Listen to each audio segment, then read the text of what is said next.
Hello Philippines and hello world, another day, another vlog. At heto nga at nagaya ang aking anak dito sa SM City, Cabaratuan, Nueva Ecija, Philippines. Kasi nga may pasok na sila bukas. Isang linggong mahigit nga silang walang pasok, kaya pinagbigyan ko ng aking anak. At bukas nga pasukan na naman nila, nakakaloka, napakabilis talaga ng panahon. Kalagitnaan na naman tayo ng buwan ng Agosto, nakakaloka. Ay, ito ako.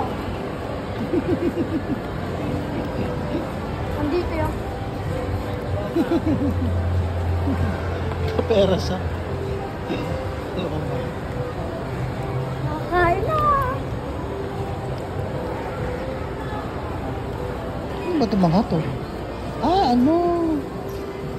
Ay, bongga. Nakamahal oh. Nakakaloka. Napakaliit ito pero ang presyo. Cute. Ang bango.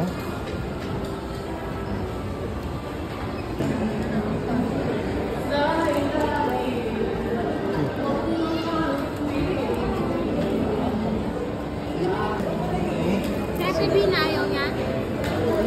Wait naman na ito. Napakadumi pala ng kamay ko dyan, nakakaloka.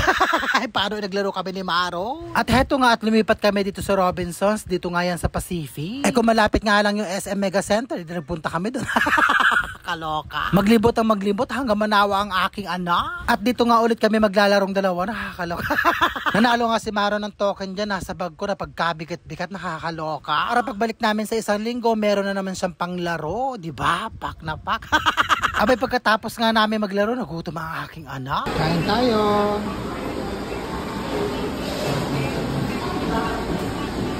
So paano yan? Hanggang dito na lang. Hanggang sa muli. I love you all and I thank you.